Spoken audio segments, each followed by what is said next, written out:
In the pristine parade grounds of the Naval Academy, a valedictorian cadet was about to receive the honor of a lifetime. What started as a routine graduation ceremony took a shocking turn when they came face to face with institutional betrayal. Naomi Reyes wasn't your typical military academy graduate. For 4 years, she had spent her life earning perfect marks and exemplary conduct, known for her unwavering moral compass and mysterious past. When she encountered Colonel Lang's public humiliation on what should have been her proudest day, she had no idea they were walking into a battle that would expose decades of corruption. Reyes stood silent as they stripped away her uniform, revealing a tattoo that would lead to a national reckoning with military honor. What began as a ceremony celebrating achievement would become a testament to true heroism. The Naval Academy would never be the same after the world learned that their disgraced cadet was actually a classified Medal of Honor recipient who had saved 35 lives in Syria. The moment those thin lines of red, white, and blue became visible on her shoulder, everyone realized they weren't witnessing a disgrace. They were watching the exposure of a system that punished its greatest heroes. Before we jump back in, tell us where you're tuning in from, and if this story touches you, make sure you're subscribed, because tomorrow I've saved something extra special for you. The morning sun cast long shadows across the pristine parade grounds of the Naval Academy, where 400 cadets stood in perfect formation, their dress whites crisp as fresh snow. Cadet First Class Naomi Reyes held her position in the front row, shoulders squared, eyes fixed on the podium where Colonel Everett Lang adjusted his microphone. The weight of 4 years pressed against her chest, 4 years of 0500 reveille, honor codes etched in stone, and the slow, methodical building of something that felt like belonging. She had earned her place here, valedictorian, highest marks in tactical leadership, the kind of record that opened doors to elite postings. In 30 minutes, she would walk across that stage and receive her commission as a second lieutenant in the United States Marine Corps. Everything she had worked for since she was 18 and alone in the world. "Ladies and gentlemen," Colonel Lang began, his voice carrying across the assembled families and faculty.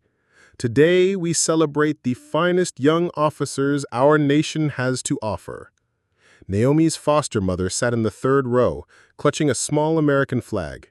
Mrs. Rodriguez had driven 12 hours from New Mexico to be here, the woman who had taken in a broken 17-year-old and somehow helped her find purpose. Naomi allowed herself a small smile. "However," Colonel Lang continued, and something in his tone made Naomi's stomach drop, "before we proceed with the commissioning ceremony, we must address a matter of grave concern." The formation remained motionless, but Naomi felt the shift, hundreds of eyes beginning to search, to wonder. Lang's gaze found hers across the distance, cold and final. "Cadet First Class Naomi Reyes, front and center." The words hit her like a physical blow. Around her, she heard the sharp intake of breath from Lieutenant Kara Malik, her roommate, standing 3 positions to her right. This wasn't part of the program. This wasn't how graduations worked. Naomi marched forward, her boots clicking against the concrete with mechanical precision. Each step felt like walking toward a cliff. When she reached the podium, she executed a perfect about-face and stood at attention, staring out at 400 confused faces. "Cadet Reyes," she said, his voice now amplified for all to hear, "you stand accused of conduct unbecoming an officer candidate, moral misconduct that brings dishonor to this institution and the uniform you wear." The words made no sense. Naomi's record was spotless. She had never even received a demerit. "Sir, "You will remain silent," he cut her off. "By order of the Academy, your commission is hereby revoked. Your academic standing is stripped. Your scholarship terminated." He paused, letting the words settle like stones. "Remove your insignia." The world tilted. Naomi's hands moved automatically to her collar, fingers trembling as she removed the lieutenant bars she had never officially earned. The fabric of her uniform felt suddenly foreign, heavy. "All of it," Colonel Lang commanded. She understood then. This was theater, public execution disguised as military procedure. Her hands shook as she removed her honor cords, her academic pins, each piece of metal and fabric representing months or years of work. The crowd watched in stunned silence. "Sergeant Kim," Colonel Lang called to a burly NCO standing at attention nearby. "Complete the process." What happened next would haunt her dreams. Two enlisted personnel stepped forward and began removing her uniform jacket, right there, on the stage, in front of everyone who had ever mattered to her. The humiliation was total, designed to break something inside her that could never be repaired. As they pulled the jacket from her shoulders, exposing the simple white t-shirt underneath, a gasp rippled through the assembled crowd. There on her left shoulder was a tattoo, thin lines of red, white, and blue arranged in the distinctive pattern of the Medal of Honor ribbon. The sergeants froze.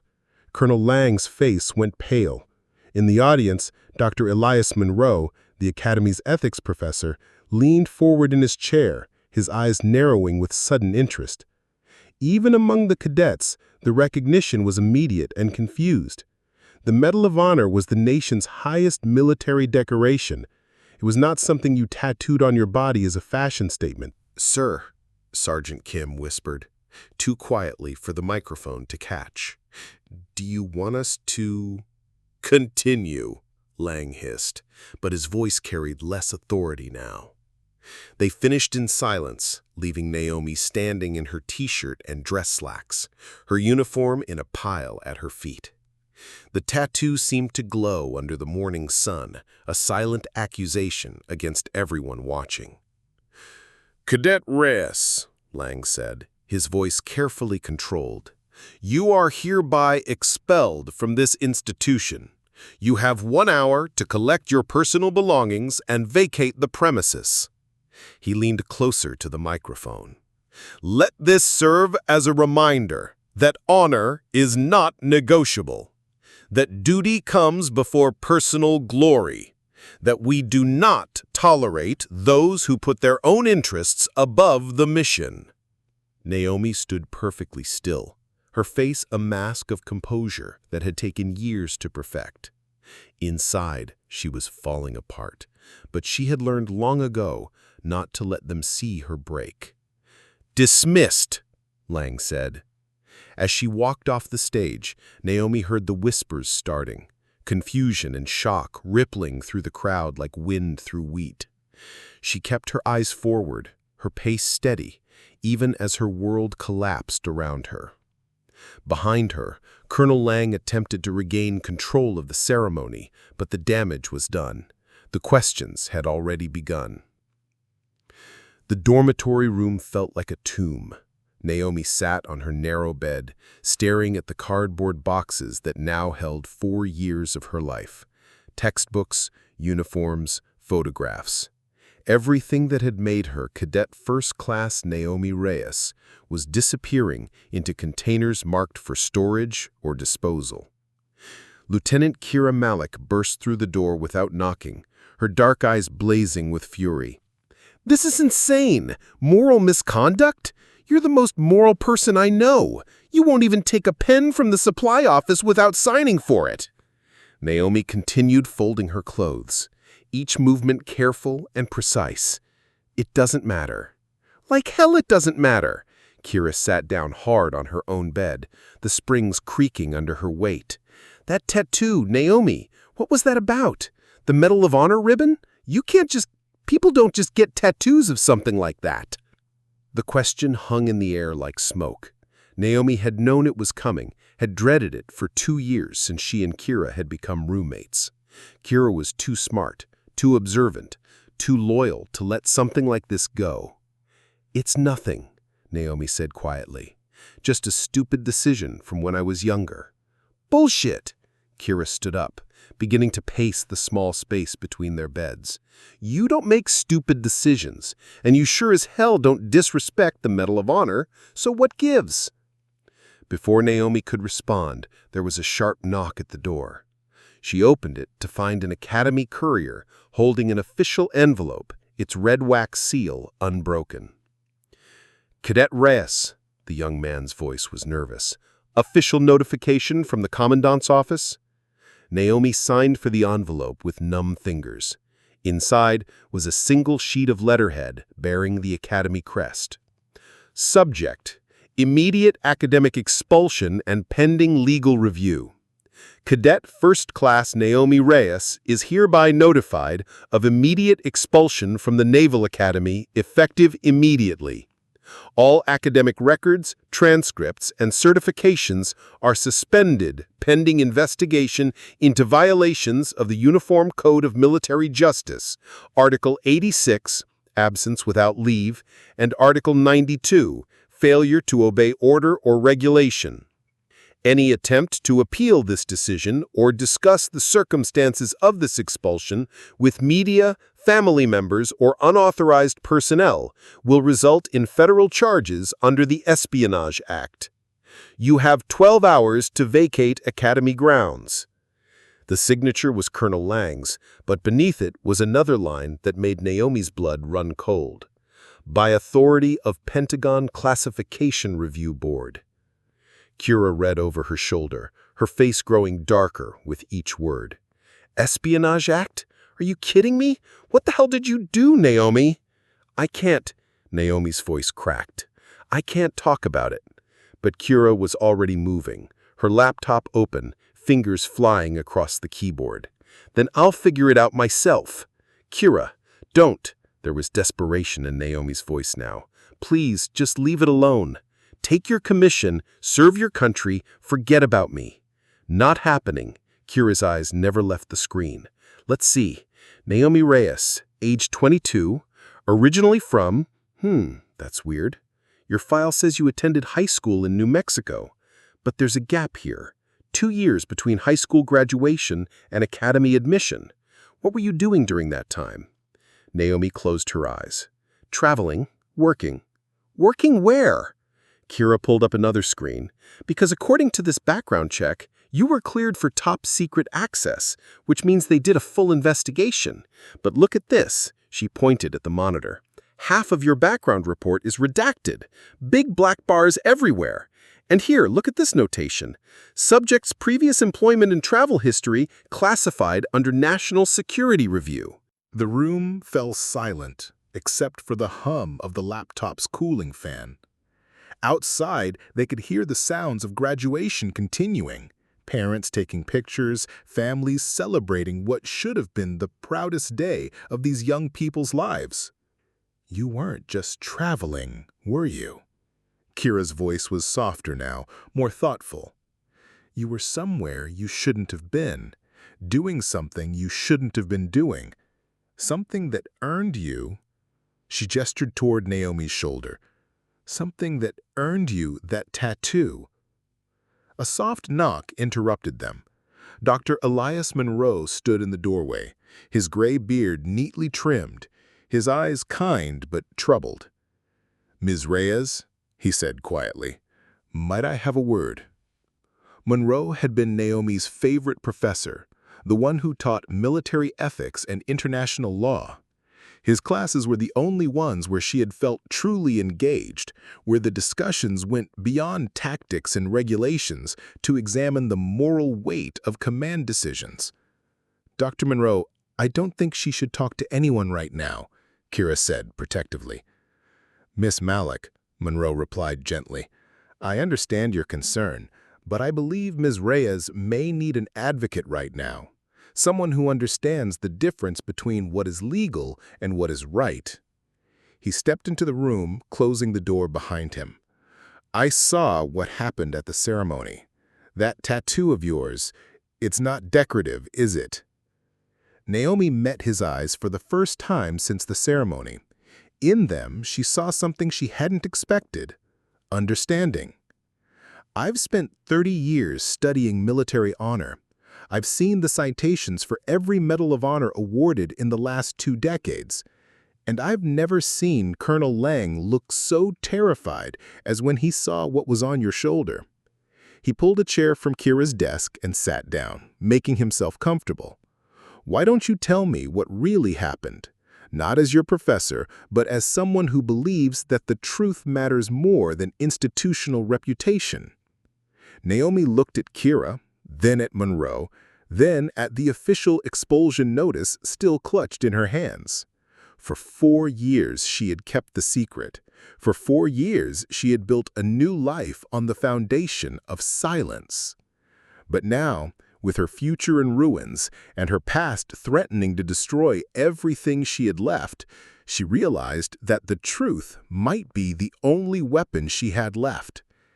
"It started in Syria," she said quietly. 3 years ago. I wasn't supposed to be there." 3 years earlier, Aleppo province, Syria. The medical tent smelled of antiseptic and blood, a combination that Naomi Reyes had grown accustomed to during her 6 months with Doctors Without Borders. At 19, she was the youngest volunteer in the field hospital, officially listed as a translator, but functioning more like a nurse, medic, and occasionally grief counselor for refugees who had lost everything. She had come to Syria during her gap years after high school, drawn by a need she couldn't fully explain, something about serving others that felt like the only thing that made sense in a world that had never made much sense to her. The foster care system had taught her to be self-sufficient, but it had also taught her that everyone deserved someone willing to fight for them. "Naomi, Dr. Sarah Hassan called from across the tent.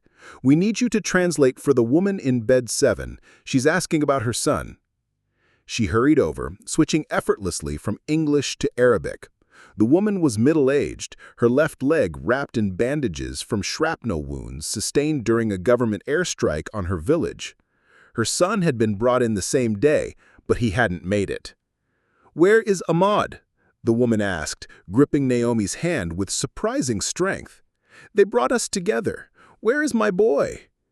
Naomi looked into her eyes and saw a hope that she knew she was about to destroy. This was the part of the job that never got easier, being the messenger of the worst possible news. "Mrs. Khalil," Naomi said softly in Arabic. "Ahmad was very badly hurt. Dr. Hassan did everything she could, but—" The woman's scream cut through the ambient noise of the medical tent like a blade. Other patients looked over, some with sympathy, others with the hollow stare of people who had already lost everything and had nothing left to give. "Naomi, Dr. Hassan called again, this time with urgency in her voice. We have incoming wounded. Bus attack on the refugee convoy, at least 30 casualties." The next 6 hours passed in a blur of blood, bandages, and desperate attempts to save lives with limited supplies. Naomi found herself performing tasks well beyond her training, starting IVs, applying pressure to wounds, even assisting with emergency surgery when Dr. Hassan's hands weren't enough. It was nearly midnight when the attack began. The first explosion shook the entire compound, sending medical supplies flying and knocking several patients from their beds. The second explosion was closer, close enough to shatter the windows of the tent and send glass cascading down like deadly rain. "What's happening?" Dr. Hassan shouted over the noise. The answer came in the form of automatic weapons fire, the distinctive crack of AK-47s getting closer by the second. Through the torn canvas of the tent, Naomi could see muzzle flashes in the darkness, militia fighters moving systematically through the refugee camp, shooting anything that moved. "Everyone down," she yelled in Arabic, then English. "Get down and stay quiet." But there was nowhere to hide. The medical tent was illuminated by battery-powered lanterns, a beacon in the darkness that marked their location for anyone looking for targets. The wounded couldn't move, couldn't run, could only lie helpless as the violence approached. Dr. Hassan was trying to radio for help, but the communications equipment had been damaged in the first explosion. They were alone, 35 wounded civilians and 3 aid workers with nowhere to run and no way to fight back. That's when Naomi saw him. A fighter in black tactical gear approached the tent, his rifle raised, scanning for movement. He was young, maybe 25, with the dead eyes of someone who had killed before and would kill again. Behind him, she could see more fighters spreading out through the camp, executing anyone they found. The rules were clear. Doctors Without Borders was a neutral organization. They didn't take sides, didn't carry weapons, relied on international law and the hope that even in the worst conflicts, medical personnel would be respected. But international law meant nothing to a man with an assault rifle and orders to kill everyone in the camp. Naomi made a decision that would change her life forever. There was a security station near the tent entrance, a small building where the camp's single-armed guard usually slept. The guard was dead, killed in the first wave of the attack, but his weapon was still there.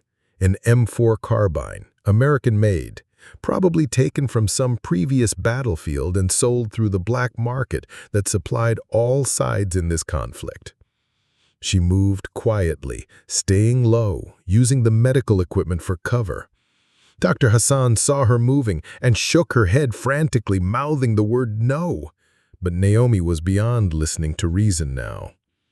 The rifle felt foreign in her hands, heavier than she had expected. She had never held a weapon before, had never wanted to. But her foster brother Tomas had been a Marine before he died in Afghanistan, and during one of his leaves he had taught her the basics: safety, loading, aiming. Just in case, he had said.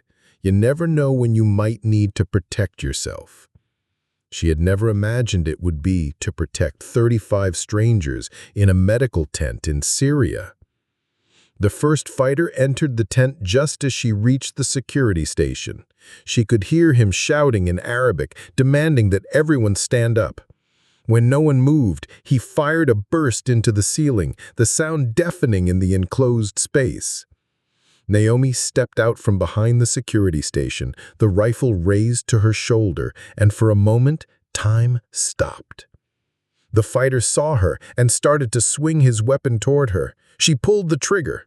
The recoil surprised her, but not as much as the sound, a sharp crack that seemed to echo forever. The fighter dropped, his weapon clattering across the floor. For a heartbeat, everything was silent.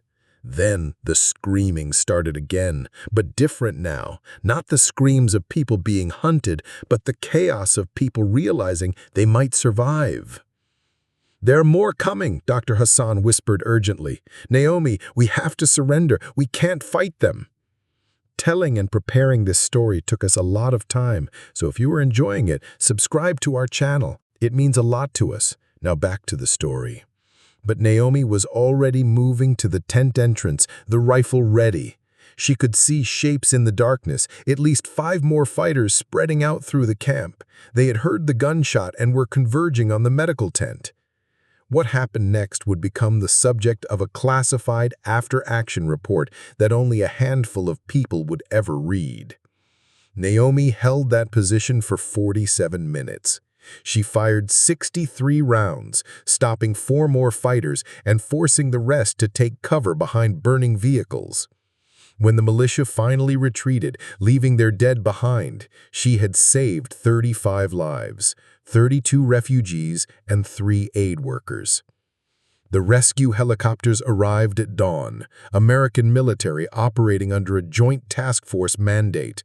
Among the rescuers was a Pentagon observer, a general named Lydia Ko, who had been monitoring humanitarian situations in the region. General Ko found Naomi sitting outside the medical tent, the rifle across her lap, staring at nothing.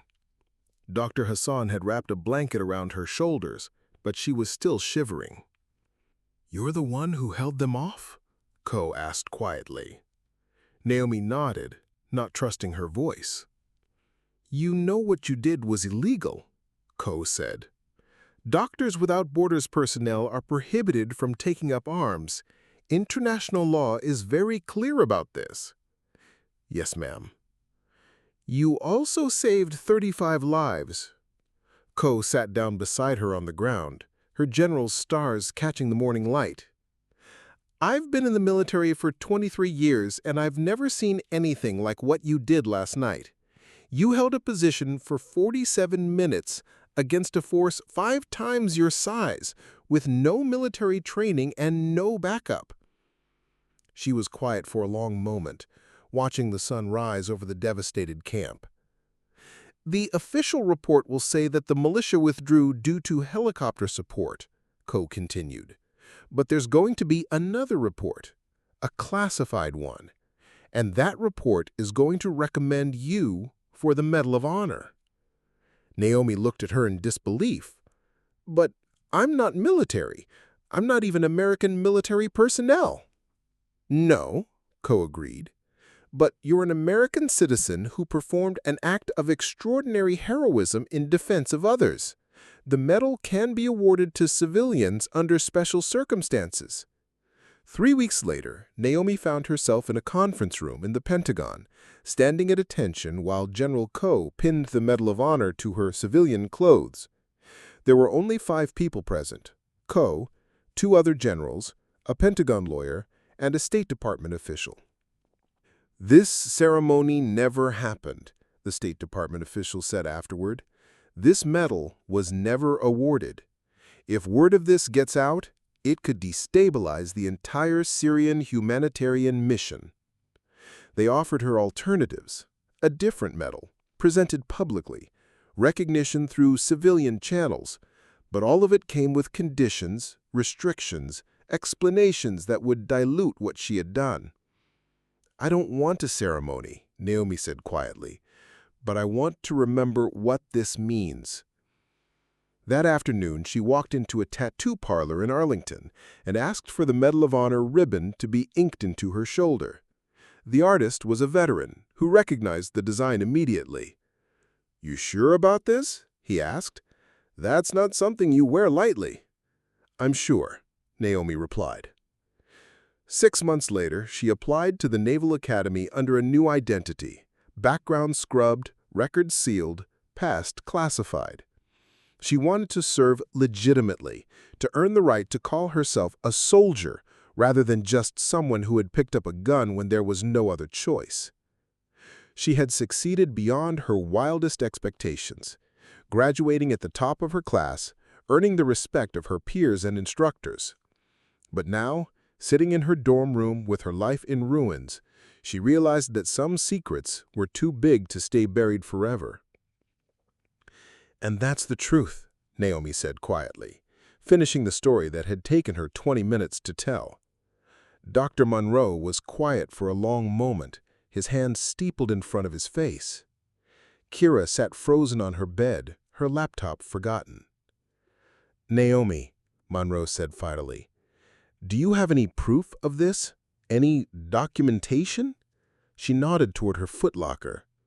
"There's a letter from General Ko. She told me to keep it in case I ever needed it." Kira was already moving, pulling out a sealed envelope from the bottom of Naomi's belongings. Inside was a single sheet of Pentagon letterhead, signed and notarized. "To whom it may concern. This letter serves to verify that the bearer performed actions in Syria resulting in the preservation of 35 lives under extreme combat conditions. Said actions were worthy of the highest recognition, but remain classified under national security provisions. General Lydia Ko, Joint Chiefs of Staff." Monroe read the letter twice, then looked up at Naomi with something approaching awe. "Do you understand what this means?" he asked. "It means I'm a fraud. It means I lied to get into the academy. It means Colonel Lang was right to throw me out." "No," Monroe said firmly. "It means you're a hero, and it means we have a fight on our hands."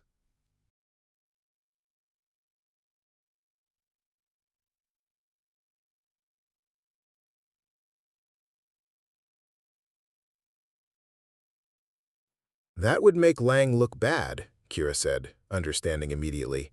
"A foster kid with no family connections outperforming the legacy admissions he's been courting." "Exactly, but Lang couldn't touch you.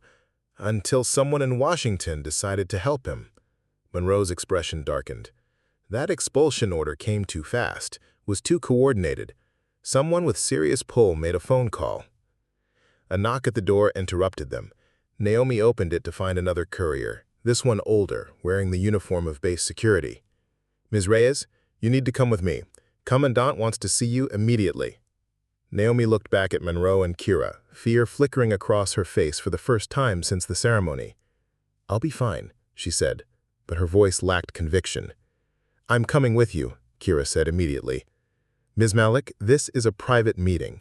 "Then I'll wait outside the door," Kira replied, her tone making it clear this wasn't negotiable. Monroe nodded approvingly. "Ms. Reyes, remember, you have rights. You don't have to say anything without counsel present." Colonel Lang's office was a shrine to military tradition.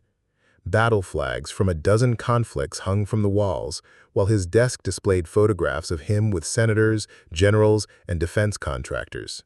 He sat behind that desk now, his uniform perfect, his expression cold. "Sit down, Reyes." Naomi remained standing. "I prefer to stand, sir." "That wasn't a request." Lang's voice carried the tone of a man accustomed to absolute obedience. "I said, sit." She sat, but kept her spine straight, her eyes forward. "You're in a world of trouble," Lang began without preamble. "Falsifying your academic application, concealing material information during your security clearance investigation, violation of international humanitarian law." He opened a thick folder on his desk. Any one of these charges could result in federal prosecution. "Sir, if I may—" "You may not." Lang leaned forward, his eyes narrowing. "But I'm prepared to make you an offer. Sign this withdrawal form stating that you're leaving voluntarily due to personal reasons. Take your belongings and disappear quietly. Do that, and the charges go away." He slid a document across the desk. It was already prepared, needing only her signature. "And if I refuse?" "Then tomorrow morning you'll be arrested by federal marshals. Your story will become public in the worst possible way, as a criminal investigation. Your foster family will be questioned. Your former colleagues at Doctors Without Borders will be interviewed. Every person you've ever cared about will be dragged through the mud." Naomi stared at the document, her mind racing. Lang thought he held all the cards, but he was missing something crucial. General Koh's letter proved her story, but more than that, it proved that powerful people in Washington knew the truth about what she had done. "I need time to consider this," she said. "You have until 0800 tomorrow." Lang stood, signaling the meeting was over. "Choose wisely, Reyes. This is the only mercy you're going to get." As she walked back to her dormitory, Kira falling into step beside her, Naomi felt something hardening inside her chest. Lang expected her to fold, to disappear quietly into whatever life she could build after being expelled in disgrace. But that wasn't who she was. She had faced down armed militia fighters in Syria. She wasn't going to be intimidated by a career politician in a colonel's uniform. "We need to call Monroe," she said quietly. "And then we need to make some phone calls of our own." Dr. Monroe's office at 2200 hours looked nothing like the neat, academic space it was during the day. Papers were scattered across every surface, his computer screen showed multiple open browser windows, and empty coffee cups created a small monument to caffeine-fueled research. "I've been making calls," he said without preamble when Naomi and Kira arrived. "Old contacts from my journalism days, people who understand the difference between national security and institutional cover-up." He gestured for them to sit, then pulled out a yellow legal pad covered in his handwriting. "I spoke with a retired Pentagon official who was willing to confirm, off the record, that Medal of Honor citations have been classified before, usually involving CIA operations or special forces missions that can't be acknowledged publicly." He looked up at Naomi. "But never involving a civilian humanitarian worker." "What does that mean?" Kira asked. "It means your situation is unprecedented, which makes it both dangerous and more valuable." Monroe set down his pen. "Ms. Reyes, if you're willing to fight this, I believe we can win, but it won't be easy, and it won't be quiet. Naomi thought about Lang's threats, about federal marshals and criminal investigations. Then she thought about the 35 people in that medical tent, about Mrs. Khalil weeping for her dead son, and about her brother Tomas who had served his country. "What do you need me to do?" Monroe smiled the first time since the ceremony. "Tell your story. The real one. All of it." But Lang said, Lang is terrified that someone will ask the right questions. Why would the Pentagon classify a Medal of Honor citation? Who benefited from keeping your heroism secret? What other inconvenient truths is the academic willing to bury to protect its image?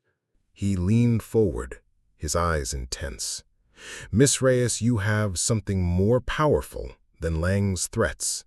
You have the truth. And in my experience, the truth has a way of fighting back." The next morning brought rain, the kind of steady downpour that seemed to wash the color out of everything. Naomi stood at her window, watching rivulets of water cascade down the glass, when her phone buzzed with a text from an unknown number. "Your story matters. People need to hear it. A friend." Before she could show it to Kira, her roommate burst through the door, her laptop in her arms and excitement written across her face. "Naomi, you need to see this. Monroe's contact came through." Kira opened her computer to reveal an email from someone identified only as DC Source. The message was brief but explosive. "Confirmed through Pentagon Archives, Medal of Honor citation number 4127. Classified under National Security Act, awarded to civilian contractor N. Reyes for actions in Syrian theater resulting in preservation of 35+ lives. Attached are redacted documents supporting this claim. Source requests anonymity but authorizes limited use for journalistic purposes." The attachments were heavily redacted, but enough text remained visible to confirm the basic facts. Date, location, number of casualties prevented, and most importantly, the official citation language. "For conspicuous gallantry and intrepidity at the risk of her life above and beyond the call of duty." "This is it," Kira said, her fingers already flying across the keyboard. "This is what we need." "What are you doing?" "Something that's going to get me in huge trouble." Kira pulled up her contacts list and scrolled to a name, Marcus Chen, military affairs reporter, Washington Post. "Remember my cousin Marcus, the one who's been covering military corruption for the last 5 years? Naomi felt her stomach drop. "Kira, you can't. If this gets out, if this doesn't get out, you're going to federal prison for being a hero." Kira was already typing an encrypted message. "Marcus specializes in stories about military bureaucracy screwing over the people who actually serve. This is exactly his beat." The response came back within minutes. "Need to verify source docs. Can you get me on a secure line?"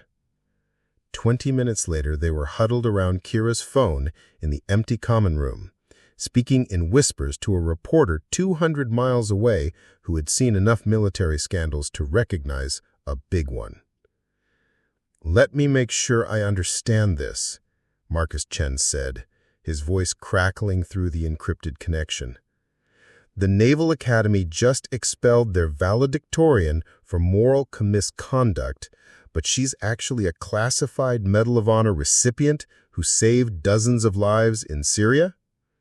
"That's right, and they're threatening federal prosecution if she fights the expulsion." "Jesus." There was a pause while Chen processed this. "You understand what you're giving me here. This isn't just a story about academy politics. This is about the Pentagon classifying heroism to avoid political complications." "Can you verify the documents?" Naomi asked quietly. "I've got military sources who can authenticate military records. Give me 12 hours. Another pause. "But I need to ask, Are you prepared for what comes next? Once this story breaks, your life changes forever. No going back to anonymity. Naomi looked around the common room where she had spent 4 years studying, laughing with friends, building the life she thought she wanted. In a few hours, Colonel Lang expected her to sign his withdrawal form and disappear into whatever future she could scrape together. I'm tired of hiding. Those people in Syria deserved better than to be a classified footnote. So do the next cadets who get railroaded by someone like Lang. Then we go to print tomorrow morning. Front page, above the fold. Hidden hero. Academy expels Medal of Honor recipient. You sure you're ready? Naomi closed her eyes and saw Mrs. Khalil's face again. Remembered the weight of the rifle in her hands. Felt the moment when she chose to act instead of follow the rules. I'm ready. By evening, whispers were already spreading through the academy. Kira had been careful, but news of this magnitude couldn't be completely contained. Dr. Monroe reported that several faculty members had been asking questions about Naomi's expulsion, wondering why such an exemplary cadet would suddenly be dismissed. Dean Petra Villanova, the Academy's senior administrator, had requested Naomi's complete academic file for review purposes. More significantly, she had also requested documentation of the disciplinary process that led to the expulsion. Villanova's been here for 20 years, Monroe explained as they sat in his office, waiting for Chen's final verification call. She's seen Lang operate before. If she's asking questions, it means she smells something rotten. The call came at 21:47 hours. Documents check out, Chen said without preamble. My Pentagon source confirmed authenticity. We go live on the website at 0600. Print edition hits the streets at 0700. You might want to turn off your phones for a while after that. Naomi felt a strange sense of calm settle over her. For 3 years, she had carried the weight of her secret. For 4 years, she had tried to earn through conventional service what she had already proven in the most extreme circumstances possible. There's one more thing, Chen said. My editor wants to know. Do you have any comment on Colonel Lang's background? Because our research turned up some interesting connections between him and defense contractors. Contracts that might benefit from having compliant officers in key positions. Naomi looked at Monroe, who nodded encouragingly. Colonel Lang told me that honor isn't negotiable, she said carefully. I agree with him. It isn't. And neither is the truth. After they hung up, the room fell quiet except for the sound of rain against the windows. No regrets? Monroe asked. None, Naomi said. For the first time in 4 years, I feel like I'm being honest about who I am. She had no idea that 600 miles away in Washington, D.C., General Lydia Ko was reading preliminary reports about unusual media inquiries regarding classified Medal of Honor citations, and she was making travel plans for the first time in months. The story broke at 0600 exactly, just as Marcus Chen had promised. By 0630, Naomi's phone had received 47 calls from reporters, news producers, and what appeared to be documentary filmmakers. By 0700, there were news vans parked outside the Academy's main gate. Hidden hero. Academy expels Medal of Honor recipient. Naval Academy cadet stripped of honors after classified heroism revealed. The Washington Post's website featured a photo of Naomi from her Academy yearbook alongside a heavily redacted Pentagon document. Chen had been careful with the details, focusing on the verified facts, the Medal of Honor citation, the Syrian rescue, and the Academy's sudden expulsion of their top cadet. But it was the accompanying editorial that drew blood. When institutions punish the very virtues they claim to celebrate, we must ask what values they truly serve. Cadet First Class Naomi Reyes saved 35 lives at the risk of her own. The Naval Academy's response was to humiliate her publicly and threaten federal prosecution. What message does this send to future officers about moral courage? Colonel Lang's response was swift and predictable, By 0600, Academy security had been doubled.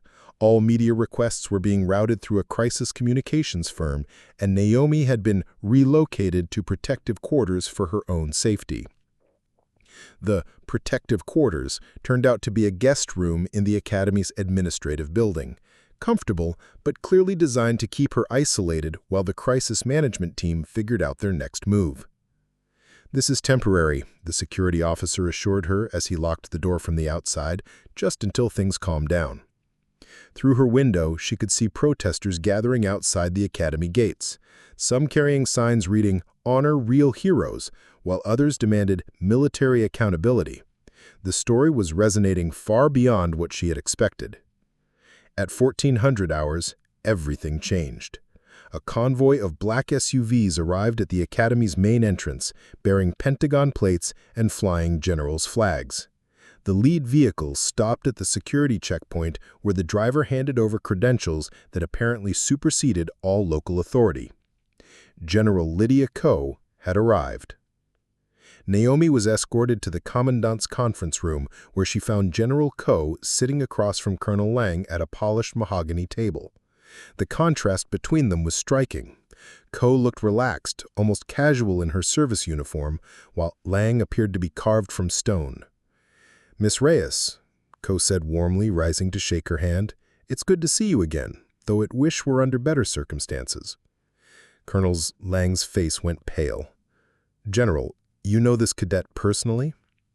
"I know this Medal of Honor recipient personally," Coe corrected, her voice carrying just enough steel to make her point. "Colonel Lang, I'm here to conduct a routine inspection of Naval Academy disciplinary procedures. Purely coincidental timing, I'm sure." She gestured for Naomi to sit, then opened a briefcase and removed a thick folder marked with multiple classification stamps. "Miss Reyes, I want you to know that your service record, your real service record, has been reviewed at the highest levels. Your actions in Syria were extraordinary. Your conduct at this academy has been exemplary." Coe's eyes shifted to Lang. "Your treatment over the past 24 hours has been unconscionable." "General, there are protocols." Yes, there are.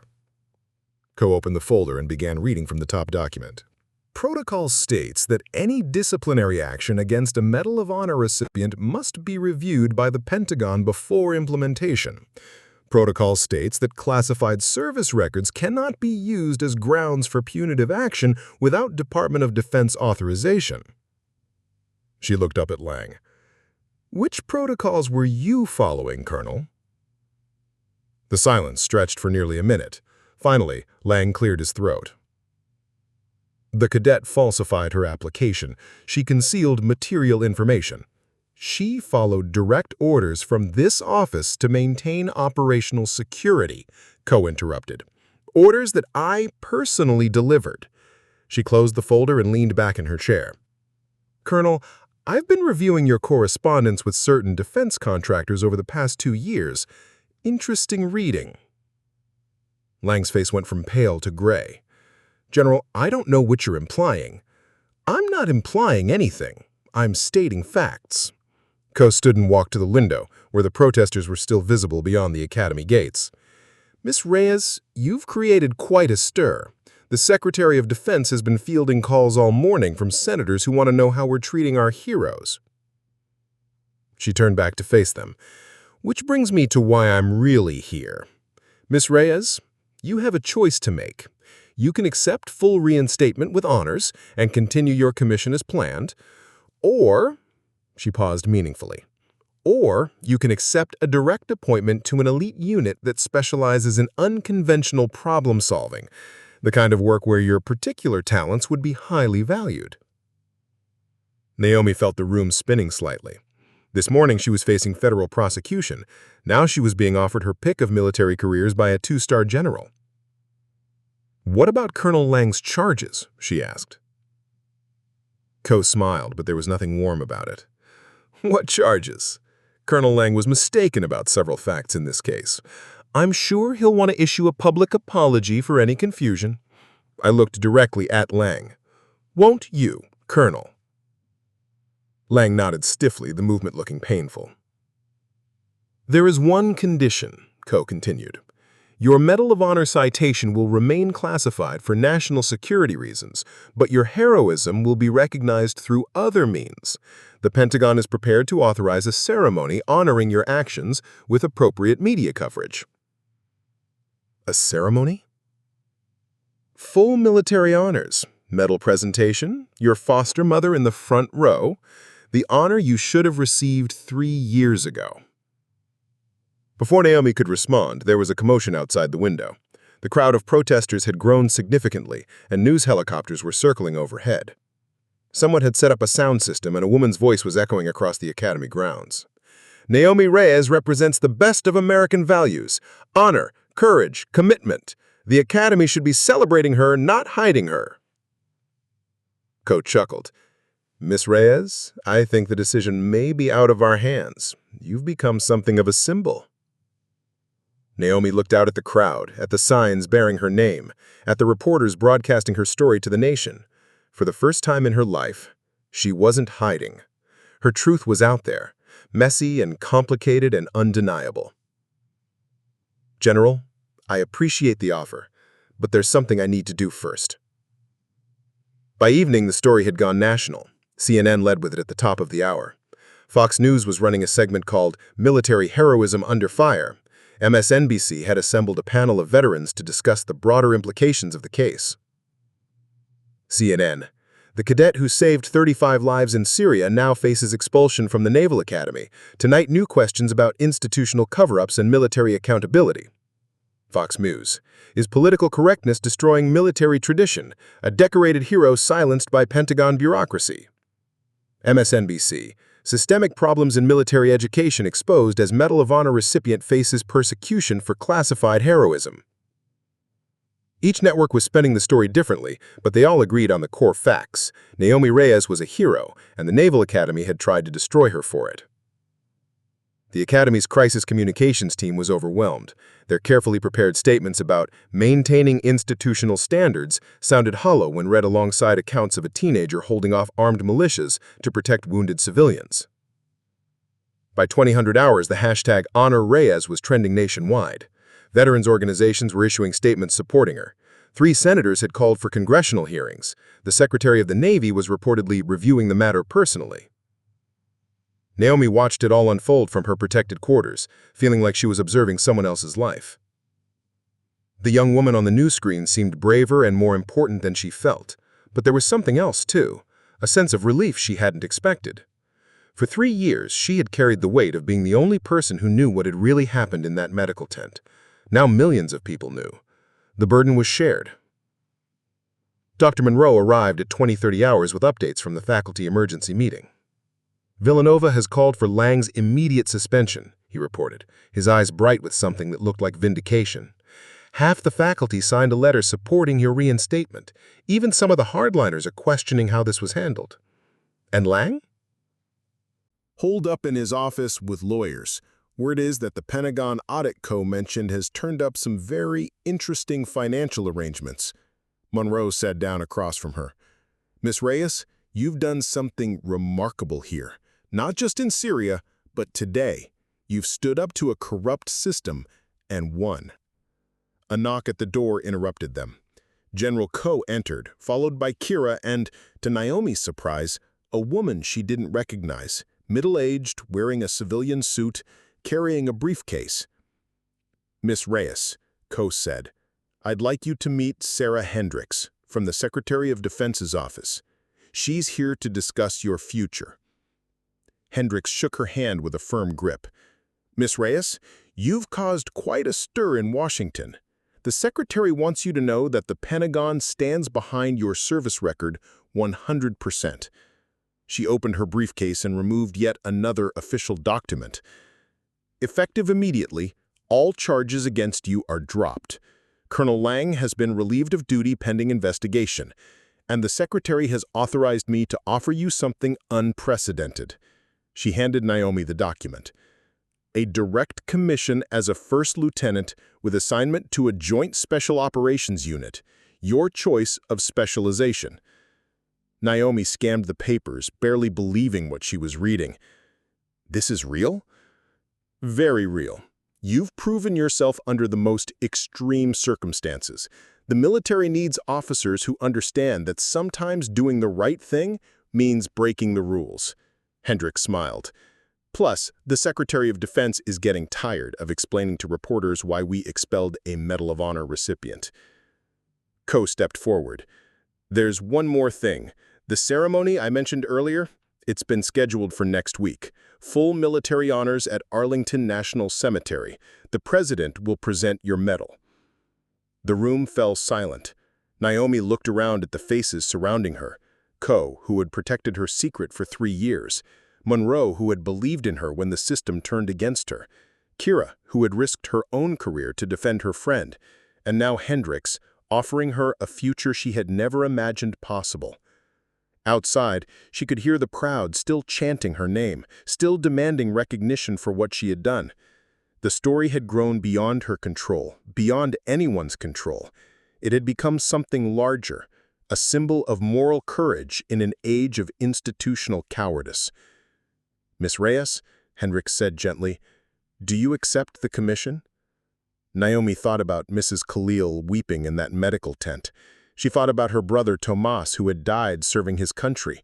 She thought about the 35 people who were alive today because she had chosen to act when action was needed. "I accept," she said quietly, "but I have one condition." Coe raised an eyebrow. "What's that?" "I want to address the academy, all the cadets. I want them to understand that following orders isn't the same as doing what's right." Hendricks exchanged a look with Coe, then nodded slowly. "I think that can be arranged." As the meeting broke up, Kira hung back. "You know this changes everything," she said quietly. "No more hiding, no more secrets."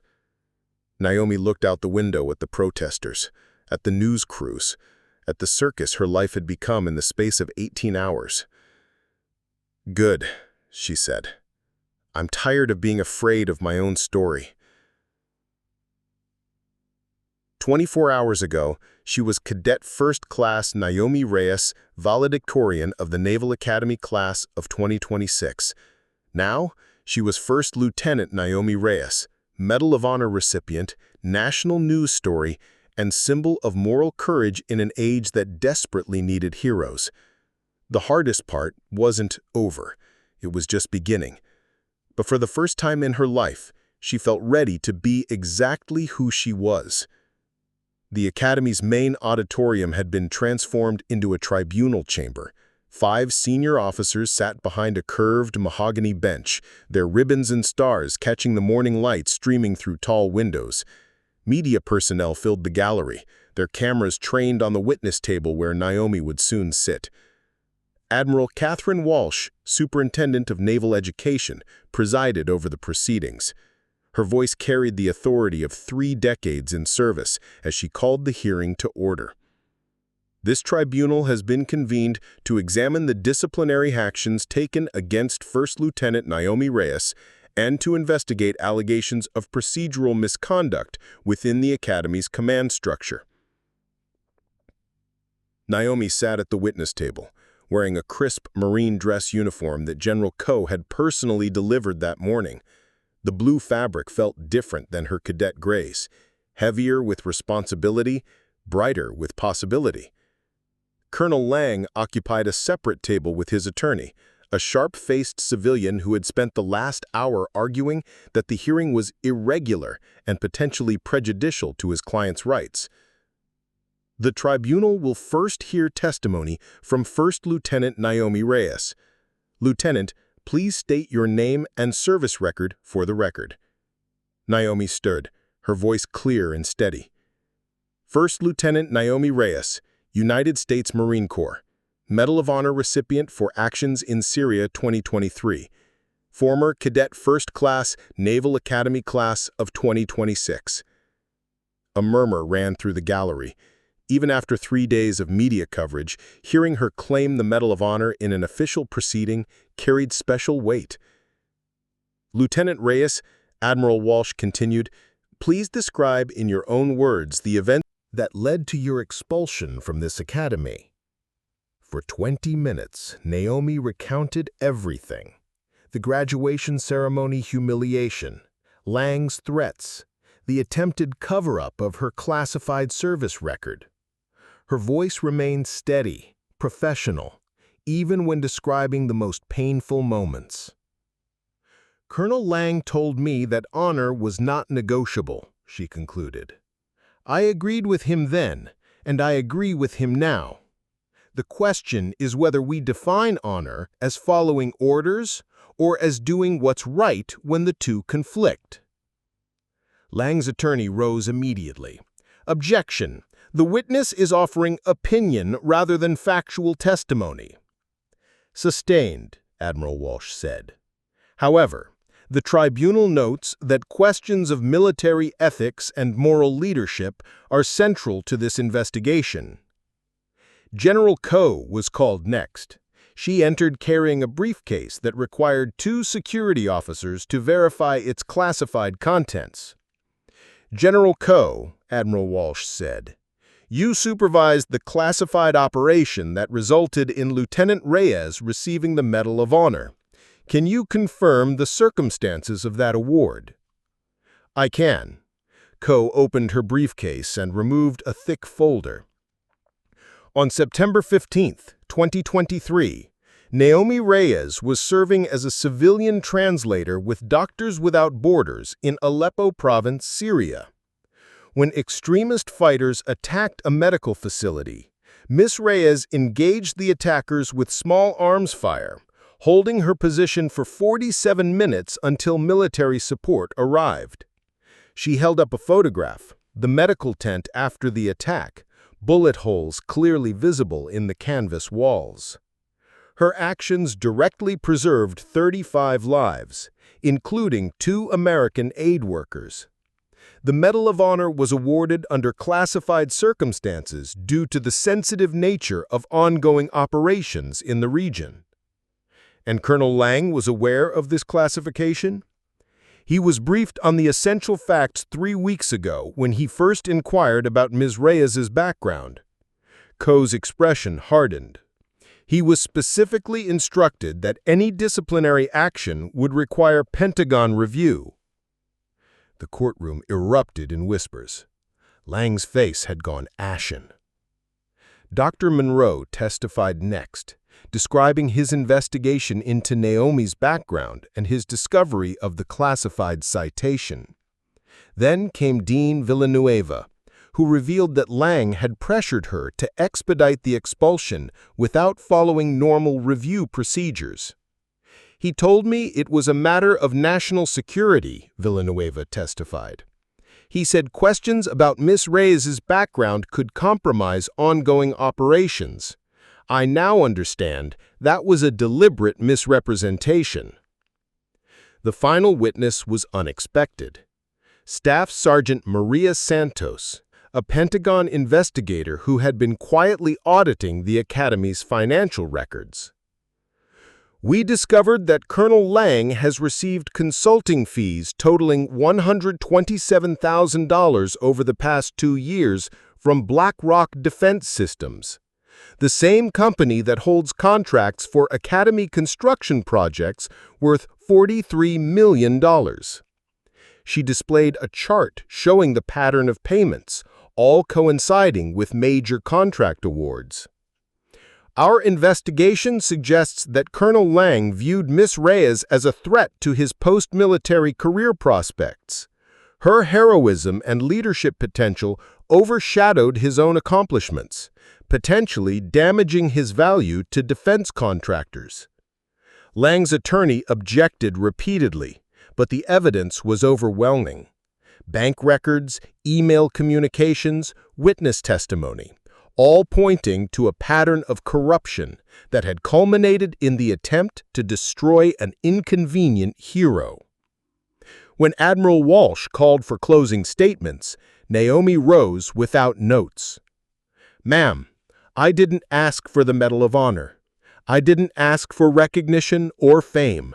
I just wanted to serve my country the right way, with honor and integrity." her voice carried to every corner of the auditorium. But I learned something important these past few days. Silence in the face of corruption isn't humility, it's complicity.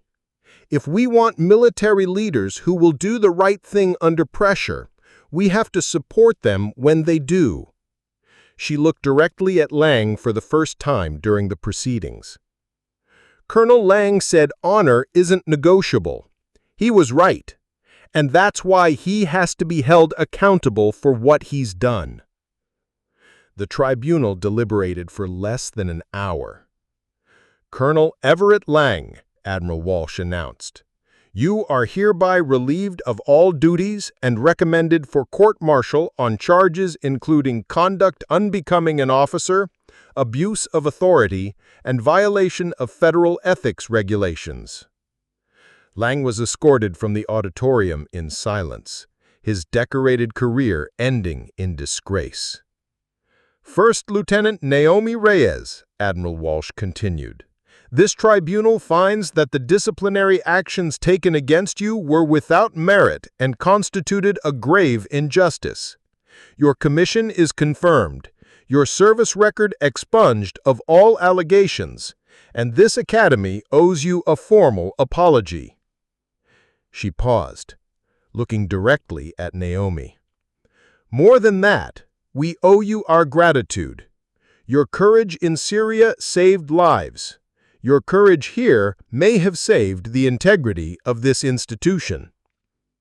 1 week later, Arlington National Cemetery gleamed under autumn sunlight. The tomb of the unknown soldier stood sentinel as hundreds of military personnel, government officials, and media representatives gathered for a ceremony that had been 3 years in the making. President Katherine Morrison stepped to the podium, her voice carrying across the assembled crowd as she began the Medal of Honor citation. For conspicuous gallantry and intrepidity at the risk of her life above and beyond the call of duty, First Lieutenant Naomi Reyes distinguished herself by acts of gallantry and intrepidity. Naomi stood at attention as the words washed over her, the same words that had been spoken in a classified Pentagon conference room 3 years ago, now finally spoken in the light of day. Mrs. Rodriguez sat in the front row, tears streaming down her face as she watched her foster daughter receive the nation's highest honor. When the president draped the medal around her neck, Naomi felt the weight of history, of sacrifice, of recognition finally given. But more than that, she felt a sense of completion, not just of her own journey, but of her brother Tomas's legacy. After the ceremony, she walked alone through the cemetery to Section 60, where the newest generation of American heroes lay buried. Tomas's headstone was simple granite, marked only with his name, rank, and the dates that bracketed his 26 years.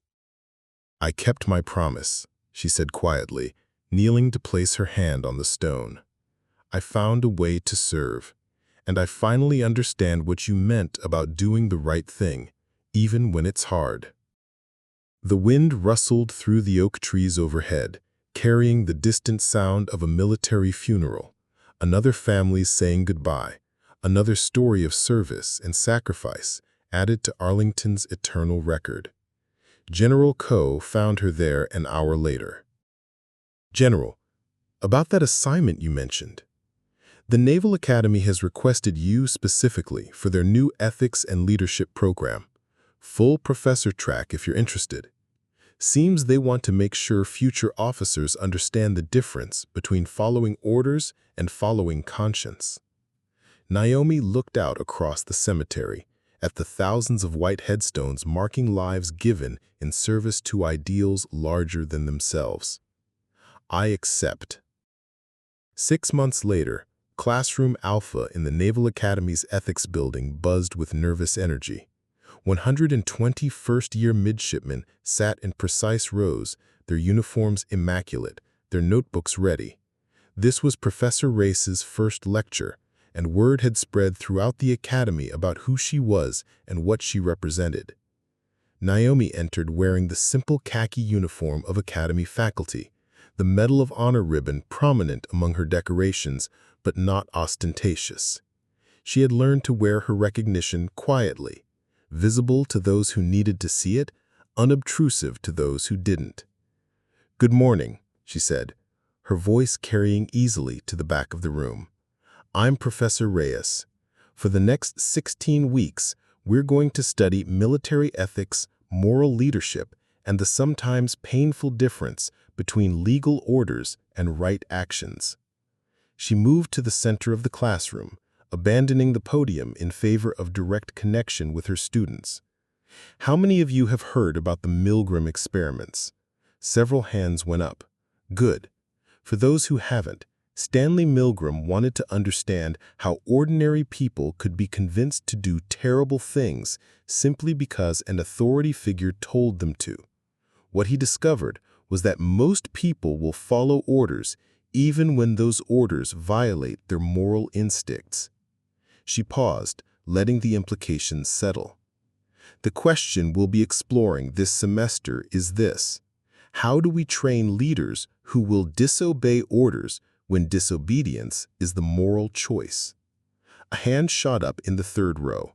Midshipman Second Class Jennifer Walsh, the Admiral's daughter, Naomi noted from her roster. "Ma'am, but military discipline depends on following orders. If everyone starts deciding which orders to follow, doesn't that destroy unit cohesion?" "Excellent question, Walsh. Let me tell you a story." Naomi walked to the whiteboard and wrote a single word: Syria. 3 years ago, I was working as a civilian translator in a medical facility in Aleppo province. I was not a soldier. I had no military training. I had explicit orders never to take up arms under any circumstances. The room fell completely silent. When armed militia attacked that facility, I had a choice: follow my orders and watch 35 innocent people die, or break those orders and fight back. She turned to face the class. "What would you have done?" The silence stretched for nearly a minute.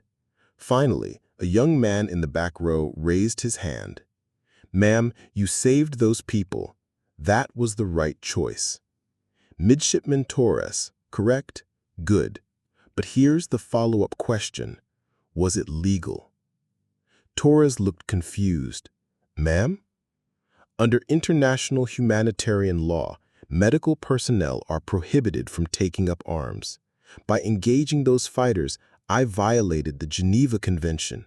I compromised the neutrality that protects medical facilities worldwide. I potentially endangered every aid worker who came after me. I let that sink in." So, was it the right choice, knowing the broader implications? Now the hands came up, a dozen midshipmen eager to debate, to explore the gray areas where policy meets reality. For the next hour, they wrestled with the fundamental questions that every military leader would face. When does duty to higher principles override duty to orders? How do you balance individual conscience with collective discipline? What happens when the system itself becomes corrupt? As the period ended, Midshipman Walsh approached the podium. "Ma'am, can I ask you something personal?" "Of course." "Do you ever regret breaking those orders?" Naomi thought about Mrs. Khalil, about the medical tent, about the 35 people who went home to their families because she had chosen to act. "No," she said simply, "but I do regret that it took 3 years for anyone to ask whether those orders were worth following in the first place." As the midshipmen filed out, chattering excitedly about the lecture, Naomi felt something she hadn't expected: hope. These young people would face impossible choices in the years ahead, in combat, in peacetime, in moments when institutional pressure collided with moral clarity. But maybe, just maybe, they would be better prepared to make those choices. Maybe they would understand that true military leadership wasn't about blind obedience, but about having the courage to do what was right when right wasn't easy. She gathered her notes and walked toward the door, passing beneath a portrait of John Paul Jones. The naval hero's most famous quote adorned the Academy's main hall: "I have not yet begun to fight." As she stepped into the corridor, Naomi smiled. Neither had she.